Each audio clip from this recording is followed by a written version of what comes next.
ধর্ষণের প্রতিবাদে উত্তাল দেশ। ক্যাম্পাসে ক্যাম্পাসে মিছিল, বিচার দাবিতে মাগুরায় সড়ক অবরোধ করে বিক্ষোভ। জামিন পাবে না ধর্ষণে অভিযুক্ত, 15 দিনের তদন্ত আর 90 দিনে শেষ করতে হবে বিচার। সহিংসতা রোধে কয়েকদিনের মধ্যে আইন সংশোধন, জানালেন উপদেষ্টা। এনআইডি সেবা স্থানান্তর হলে ইসির সাংবিধানিক ক্ষমতা খর্ব হবে। সরকারকে কমিশনের চিঠি, নতুন দল নিবন্ধনের আবেদন আহ্বান করে গণবিজ্ঞপ্তিকাল।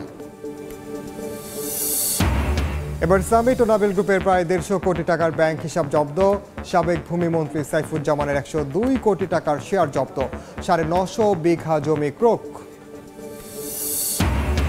এবং তিস্তা মহাপরিকল্পনার সমীক্ষা চূড়ান্ত করতে গাইবান্ধায় গণশুনানি শুরু। দ্রুত বাস্তবায়নের দাবি অংশীজনদের। পাওয়ার চায়না তুলে ধরল পরিকল্পনা।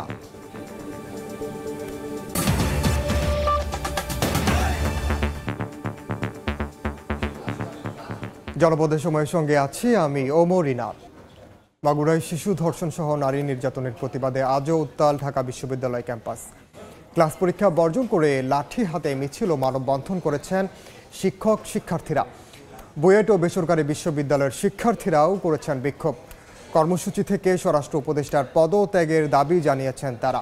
ধর্ষণ ও নারী নির্যাতন ঠেকাতে অপরাধীদের দ্রুততম সময়ে দৃষ্টান্তমূলক শাস্তির দাবি বিক্ষুব্ধদের। লাঠি হাতে রাজু ভাস্কর্যের সামনে ঢাকা বিশ্ববিদ্যালয়ের শিক্ষার্থী সহ বিভিন্ন শ্রেণী পেশার মানুষ ধর্ষণ ও নিপীড়ন বিরোধী বাংলাদেশ ব্যানারে মাগুরার শিশু ধর্ষণের প্রতিবাদে বিক্ষোভ মিছিল করে তারা। মিছিলটি ক্যাম্পাস সহ নীলক্ষেত, কাটাবন ও শাহবাগ ঘুরে আবারও রাজু ভাস্কর্যে এসে শেষ হয়। ধর্ষণের ঘটনার বিচারের জন্য আলাদা ট্রাইব্যুনাল গঠন করতে হবে। 11 মার্চ 2025 আমরা সকাল 11:30টায় আবারও স্বরাষ্ট্র মন্ত্রণালয়ের অভিমুখে গণপদযাত্রার আয়োজন করব। এদিকে সকাল থেকে ক্লাস পরীক্ষা বর্জন করে রাজপথে ঢাকা বিশ্ববিদ্যালয়ের শিক্ষার্থীরা। ইংরেজি বিভাগের শিক্ষক শিক্ষার্থীরা বিক্ষোভ মিছিল করেন ক্যাম্পাসে। পরে মিছিল নিয়ে জড়ো হন অপরাজেয় বাংলার পাদদেশে। নারী শিশু ধর্ষণ ও নির্যাতনের অপরাধে জড়িতদের দৃষ্টান্তমূলক শাস্তির দাবি জানান তারা। এই সমস্ত অপরাধীদেরকে, ধর্ষকদেরকে যথাসময়ে যথোপযুক্ত বিচারের মুখোমুখি করা প্রয়োজন। একই দাবিতে ক্যাম্পাসে বিক্ষোভ মিছিল ও মানববন্ধন করেছেন রাষ্ট্রবিজ্ঞান, ভাষাবিজ্ঞান, রসায়ন বিভাগ এবং হেলথ ইকোনমিক্স ইনস্টিটিউটের শিক্ষার্থীরা। আমরা কোথাও এখন নিরাপদ নই, ইভেন আমাদের বাসায়ও আমরা নিরাপদ নই। শিশুরাও পর্যন্ত ছাড় পাচ্ছে না। এমন তো অবস্থায় সরকার কোনো দৃষ্টান্তমূলক স্টেপ নেয়নি। এর আগে অপরাজয় বাংলার পাদদেশে নারীর প্রতি সহিংসতার প্রতিবাদ সমাবেশে স্বরাষ্ট্র উপদেষ্টার পদত্যাগ দাবি জানায় বিশ্ববিদ্যালয় শিক্ষক নেটওয়ার্ক। মব তৈরি করা চলবে না এবং ইসলামের নাম দিয়ে একজন নারীর উপরে বা একজন সাধারণ মানুষের উপরে এটা ওটা চাপিয়ে দেওয়া চলবে না। আমরা তো সম্ভব করে দেখিয়েছি, দেখাইনি 5 আগস্ট। তাহলে আবার কেন আমরা এগুলি এই সোসাইটিতে ঘটতে দেখছি? স্বরাষ্ট্র উপদেষ্টার পদচ্যুতি চাই। ধর্ষণ সহ নারী নির্যাতনের প্রতিবাদ জানিয়েছে বুয়েটের শিক্ষার্থীরাও। ক্যাম্পাসের শহীদ মিনারের সামনে ধর্ষণের বিরুদ্ধে মানববন্ধন করেন তারা। মাগুরায় শিশু ধর্ষণের ঘটনায় অপরাধীদের এই নতুন আইনে দ্রুত সময়ের মধ্যে নজিরবিহীন শাস্তি কার্যকর করতে হবে। এদিকে ধর্ষণের প্রতিবাদে রাজধানীর নতুন বাজার ও মিরপুরে মানববন্ধন করেছে বেসরকারি বিশ্ববিদ্যালয়ের শিক্ষার্থীরা। আমার নিরাপত্তা চাই, তুমি আমার নিরাপত্তা আগে দাও। ধর্ষকদের সর্বোচ্চ শাস্তি নিশ্চিতের দাবি শিক্ষার্থীদের। মাসুদুর রহমান, সময় সংবাদ, ঢাকা। ধর্ষণ ও নারী নিপীড়নের প্রতিবাদে আবারও বিক্ষোভ উত্তাল ঢাকা বিশ্ববিদ্যালয় এলাকা। বরিশালেও বিক্ষোভ করছে ধর্ষণ বিরোধী মঞ্চ। এই মুহূর্তে ডিসিতে আছেন সহকর্মী আলতাফ হোসেন এবং বরিশালে আছেন অপূর্ব অপু। সরাসরি শুরুতেই যাচ্ছে আলতাফের কাছে। আলতাফ, দেশব্যাপী ধর্ষণ এবং নারী নিপীড়নের প্রতিবাদে যে বিক্ষোভ, তারই ধারাবাহিকতায় কিন্তু ঢাকা বিশ্ববিদ্যালয় এলাকায় এই মুহূর্তে কিছুক্ষণ আগে আমরা দেখেছি শিক্ষার্থীরা একটি বিশাল বিক্ষোভ মিছিল নিয়ে রাজধানীর টিএসসিতে রাজু ভাস্কর্যের পাদদেশে এই মুহূর্তে বিক্ষোভ নিয়ে শিক্ষার্থীরা অংশ নিয়েছে। দেশের বিভিন্ন স্থানের মতো বরিশালেও বিক্ষোভে ফেটে পড়েছে এখানকার বিভিন্ন শ্রেণী পেশার মানুষ, বিশেষ করে ছাত্র বৈষম্য আন্দোলনকারী নেতৃবৃন্দরা। তারা আজকে সন্ধ্যার পর বরিশালের কেন্দ্রীয় নতুল্লাবাদ বাস টার্মিনাল এলাকায় তারা বিক্ষোভ করেছে। সন্ধ্যা থেকে ইফতারের পরপরই তারা জড়ো হয়েছে বিভিন্ন শিক্ষা প্রতিষ্ঠানের শিক্ষার্থীরা এসে বরিশালের কেন্দ্রীয় নতুল্লাবাদ বাস টার্মিনাল এলাকায় এসে তারা জড়ো হয়ে এখানে স্লোগানে মুখর রাখছে। তাদের দাবি একটি, সেটি হচ্ছে ধর্ষকদেরকে একটি বিচার করতে হবে, তা হচ্ছে ফাঁসির শাস্তি তারা দাবি করছে। দেশের বিভিন্ন স্থানেই ধর্ষণ বেড়েছে এবং ধর্ষণ বাড়ার পেছনে এই আন্দোলনকারীদের দাবিটি হচ্ছে কোনো দৃষ্টান্তমূলক বিচার হয় না এবং বিচার না হওয়ার কারণেই একের পর এক ধর্ষণের মতো নৃশংস ঘটনা ঘটছে। সরাসরি যুক্ত ছিলাম বরিশালে, এর আগে যুক্ত ছিলাম ঢাকার টিএসসিতে। ঢাকার বাইরেও প্রতিবাদে উত্তাল বিভিন্ন ক্যাম্পাস। নারীর প্রতি সহিংসতা বন্ধ এবং ধর্ষকের সর্বোচ্চ শাস্তি দাবি করেছেন বিক্ষুব্ধরা। দাবি আদায় না হওয়া পর্যন্ত আন্দোলন চালিয়ে যাওয়ার ঘোষণা তাদের। এদিকে দ্রুত বিচার দাবিতে মাগুরায় আদালতের সামনে বিক্ষোভ ও সড়ক অবরোধ কর্মসূচি পালন করা হয়।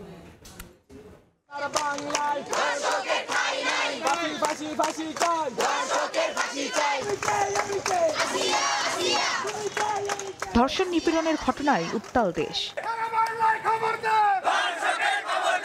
রোববার সকালে মাগুরায় পলিটেকনিক ইনস্টিটিউট থেকে বিক্ষোভ মিছিল বের করেন শিক্ষার্থীরা। মিছিলটি কয়েকটি সড়ক ঘুরে চিফ জুডিশিয়াল আদালত প্রাঙ্গণের সামনে শেষ হয়। এ সময় ক্ষোভে ফেটে পড়েন বিক্ষোভকারীরা। ধর্ষণে জড়িতদের বিচারে 3 দিনের আলটিমেটাম দেন তারা। পাশাপাশি ঢাকা খুলনা মহাসড়ক অবরোধ করে বিক্ষুব্ধ জনতা। বিগত বছর পর্যন্ত বাংলাদেশে কোনো ধর্ষণের উল্লেখযোগ্য এবং দৃষ্টান্তমূলক শাস্তি হয় নাই। মাগুরা শহরে এমন একটি দৃষ্টান্তমূলক শাস্তি হোক যাতে বাকি 63 জেলায় দৃষ্টান্ত হয়ে থাকে। শুধু মাগুরা নয়, জেলায় জেলায় স্লোগানে জানানো হয় প্রতিবাদ। রাজশাহী, চট্টগ্রাম ও সিলেট সহ বিভিন্ন শিক্ষা প্রতিষ্ঠানে ক্লাস বর্জন করে আন্দোলনে নামেন শিক্ষার্থীরা। একটি ছোট শিশু বাচ্চাও নিরাপদ নয়। আমরা কি এমন রাষ্ট্রে চেয়েছিলাম? সরকার পরিবর্তন হচ্ছে, বিভিন্ন আমল আসছে, কিন্তু নারীরা সে একইভাবে বঞ্চিত হচ্ছে। এতগুলো ঘটার পরেও কেন প্রশাসনের টনক নড়ছে না? কেন তারা এখনো নিশ্চুপ? আমরা এর জবাব চাই। শুধু মিছিল, সভা কিংবা মানববন্ধনে সীমাবদ্ধ ছিল না কর্মসূচি। অবরোধ করা হয় বেশ কয়েকটি মহাসড়কও। ফাহরিয়া ফারজানা, সময় সংবাদ। ঢাকার দক্ষিণ কেরানীগঞ্জে অন্তঃসত্ত্বা এক নারীকে গণধর্ষণের অভিযোগে থানায় মামলা হয়েছে। এ ঘটনায় 2 জনকে গ্রেফতার করেছে পুলিশ। পুলিশ জানায়, দক্ষিণ কেরানীগঞ্জ ঋষিপাড়া এলাকায় পরিত্যক্ত একটি বাড়িতে কয়েকজন মিলে 20 বছর বয়সী ওই তরুণীকে ধর্ষণ করে। খবর পেয়ে রাতেই তাকে উদ্ধার করে ঢাকা মেডিকেল কলেজ হাসপাতালের ওসিসিতে নিয়ে যাওয়া হয়। জানা যায়, পরিবার থেকে বিচ্ছিন্ন ওই তরুণী।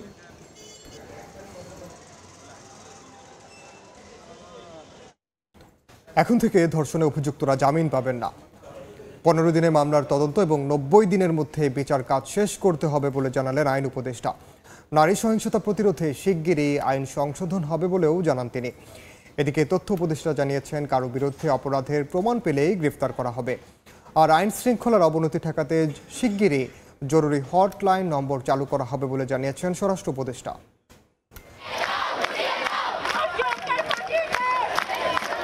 মাগুরায় শিশু ধর্ষণের বিচারের দাবিতে বিক্ষুব্ধ ছাত্র জনতা। সর্বোচ্চ সাজার দাবিতে চলছে প্রতিবাদ কর্মসূচি। এ অবস্থায় রোববার দুপুরে সচিবালয়ে জরুরি সংবাদ সম্মেলন অন্তর্বর্তী সরকারের 3 উপদেষ্টার। দেশের সব ঘটনাই সরকারের নজরদারিতে আছে জানিয়ে তথ্য ও সম্প্রচার উপদেষ্টা বলেন, কারো বিরুদ্ধে অপরাধের তথ্য প্রমাণ পেলে সঙ্গে সঙ্গে গ্রেপ্তার করা হবে। মব জাস্টিস পরিস্থিতি সৃষ্টি হলে নেওয়া হবে তাৎক্ষণিক ব্যবস্থা। যিনি অপরাধ করেন না কেন, যিনি মব জাস্টিস করেন না কেন, তিনি ধর্মীয় হন, নিধার্মিক হন, ধার্মিক হন, যেই হন না কেন, তাকে আমরা আইনের আওতায় নিয়ে আসার ক্ষেত্রে আজকে থেকে সিদ্ধান্ত নিয়েছি। এবার থেকে আমরা খুব কঠোর ভূমিকা রাখব এবং ওখানেই গ্রেপ্তার থেকে শুরু করে ওখানেই আমরা যথাযথ আইনি ব্যবস্থা নেওয়ার ব্যাপারে সব স্টেকহোল্ডারদেরকে বলে দিয়েছি। নারী সহিংসতা প্রতিরোধে শিগগিরই আইন সংশোধন হবে জানিয়ে আইন উপদেষ্টা বলেন, এখন থেকে ধর্ষণে অভিযুক্তরা জামিন পাবেন না। 15 দিনে মামলার তদন্ত ও 90 দিনের মধ্যে বিচার কাজ শেষ করতে হবে। ধর্ষণের মামলায় 90 দিনের মধ্যে বিচার করতে হবে। ধর্ষণের মামলা 15 দিনের মধ্যে তদন্ত কাজ শেষ করতে হবে এবং ধর্ষণের মামলা যদি 90 দিনের মধ্যে বিচার সম্পন্ন নাও হয়, এই অজুহাতে কাউকে জামিন দেওয়া যাবে না। বিচারক যদি মনে করে শুধুমাত্র মেডিকেল সার্টিফিকেটের ভিত্তিতেই এই মামলার বিচার কার্য এবং তদন্ত কার্য চালানো সম্ভব, তাহলেই সেরকম ব্যবস্থা উনি নিতে পারবে। তদন্তকারী অফিসার যাকে নির্দিষ্ট করা হয়েছে তাকেই তদন্ত কাজ সম্পন্ন করতে হবে নির্দিষ্ট সময়ের মধ্যে। স্বরাষ্ট্র উপদেষ্টা বলেন, মাগুরায় শিশু ধর্ষণে জড়িতদের সর্বোচ্চ সাজা নিশ্চিত করা হবে। আইন শৃঙ্খলার অবনতি ঠেকাতে শিগগিরই জরুরি হটলাইন নম্বর চালু করবে স্বরাষ্ট্র মন্ত্রণালয়। গঠন করা হবে বিশেষ সেলও। মাগুরায় ঘটনায় যারা অভিযুক্ত তাদের সবাইকে ইতিমধ্যে গ্রেপ্তার করা হয়েছে। আইনি প্রক্রিয়ার মাধ্যমে তাদের সর্বোচ্চ শাস্তি নিশ্চিত করবে সরকার। একইভাবে যদি দেশে কোথাও নারীর প্রতি কোনো সহিংসতা বা ধর্ষণের মতো ঘটনা ঘটে তাদের সম্পূর্ণভাবে আইনের আওতায় নিয়ে আসা হবে। নিষিদ্ধ সংগঠন হিজবুত তাহরির বাংলাদেশে কোনো কার্যক্রম চালাতে পারবে না বলেও জানান স্বরাষ্ট্র উপদেষ্টা। নিষিদ্ধ ঘোষিত সংগঠনকে কোনো রাজনৈতিক কার্যক্রম পরিচালনা করতে দেয়া হবে না। প্রসূন আশিস, সময় সংবাদ, ঢাকা। এনআইডি কার্যক্রম নিজেদের অধীনে রাখতে সরকারকে চিঠি দিয়েছে নির্বাচন কমিশন। বিকেলে সংক্রান্ত চিঠি প্রধান উপদেষ্টার কার্যালয়, মন্ত্রিপরিষদ বিভাগ এবং স্বরাষ্ট্র ও আইন মন্ত্রণালয়ে পাঠানো হয়েছে। সম্প্রতি এনআইডি কার্যক্রম স্বতন্ত্র প্রতিষ্ঠানের অধীনে নেওয়ার আলোচনা চলছে। এই প্রেক্ষাপটে সরকারকে পাঠানো চিঠিতে বলা হয়েছে, এনআইডি কার্যক্রম স্থানান্তর করলে সাংবিধানিক ক্ষমতা খর্ব হবে ইসির, সমস্যা তৈরি হবে ভোটার তালিকা প্রস্তুত ও নির্বাচন আয়োজনে। এদিকে নতুন দলের নিবন্ধন আবেদন আহ্বান করে কাল গণবিজ্ঞপ্তি জারি করবে ইসি। আবেদন করা যাবে 20 এপ্রিল পর্যন্ত। আলোচিত দুই ব্যবসা প্রতিষ্ঠান সামিট ও নাবিল গ্রুপের প্রায় 150 কোটি টাকার ব্যাংক হিসাব জব্দ করেছে দুর্নীতি দমন কমিশন। এদিন 650 কোটি টাকার অবৈধ সম্পদ অর্জনের অভিযোগে সাবেক প্রতিমন্ত্রী ডাক্তার এনামুর রহমানের বিরুদ্ধে মামলা করে সংস্থাটি।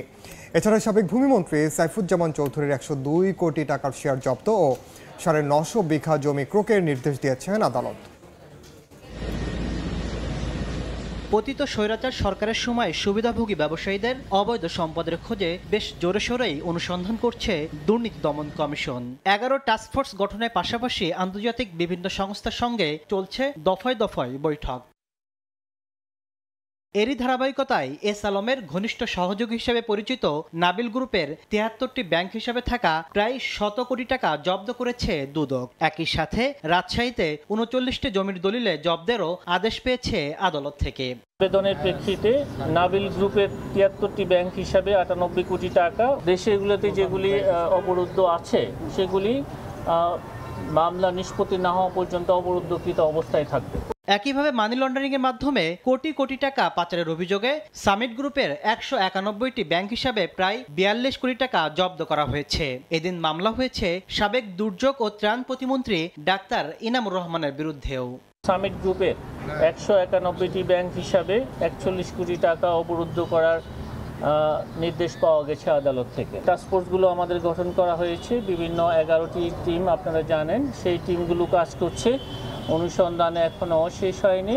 এছাড়া রাজধানী গ্রিন রোডে রসনা বিলাস ও গ্রিন বাংলা রেস্তোরাঁয় অভিযান চালিয়ে বছরে 66 লাখ টাকার সরকারি গ্যাস অবৈধভাবে ব্যবহারের প্রমাণ পেয়েছে দুদক। তাসলিম তৌহিদ, সময় সংবাদ, ঢাকা। জনপদের সময় আরও থাকছে।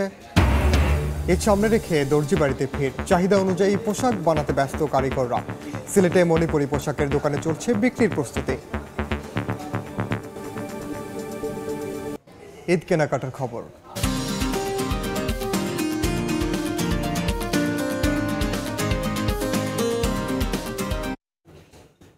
ঈদ ফ্যাশনের বড় অংশের কারিগর দর্জিরা। কাপড় আর লেস ফিতা নিয়ে নতুন পোশাক বানাতে দেন নারীরা, আর রমজান জুড়ে কর্মব্যস্ত থাকেন দর্জিরা।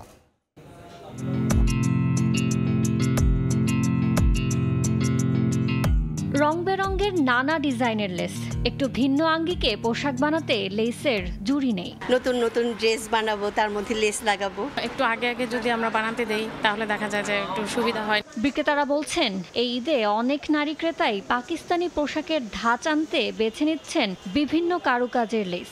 পাকিস্তানি জামাগুলো নিয়ে বেশি আসে। কেনাকাটা কমপ্লিট করছি, এখন যাব টেইলার্সে। প্রথম দিকেই যদি বানাই তাহলে আমার টেনশনটা দূর হয়ে গেল। ডিজাইনটা যেন নষ্ট না হয়, ঈদের জামা খুব শখ করে আমরা বানাই। রমজান জুড়ে দর্জি বাড়িগুলোতে রাত দিন কর্মব্যস্ততা। বাজার অন্যান্য সময়ের তুলনায় একটু চাপ বেশি আছে। এবার হচ্ছে পাকিস্তানের ড্রেসগুলো বেশি চাহিদা।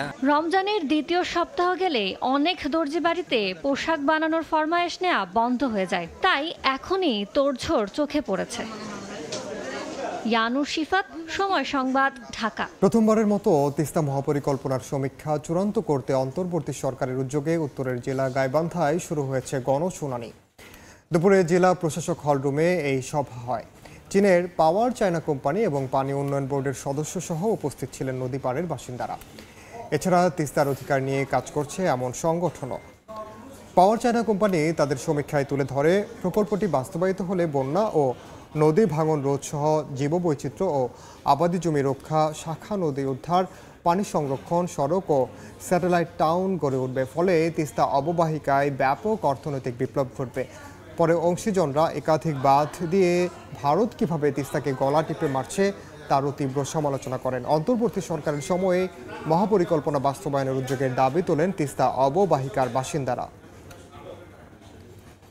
জনপথে সময়ের শীর্ষ সংবাদগুলো জানিয়ে দিচ্ছি আরেকবার।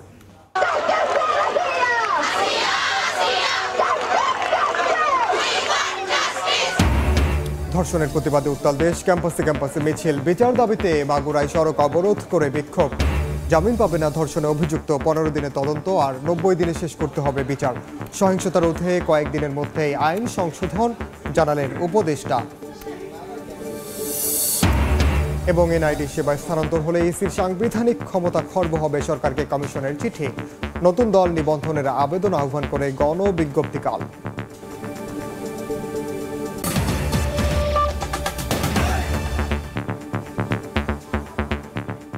এ ছিল জনপথের সময়ের সঙ্গে থাকুন সময়ের।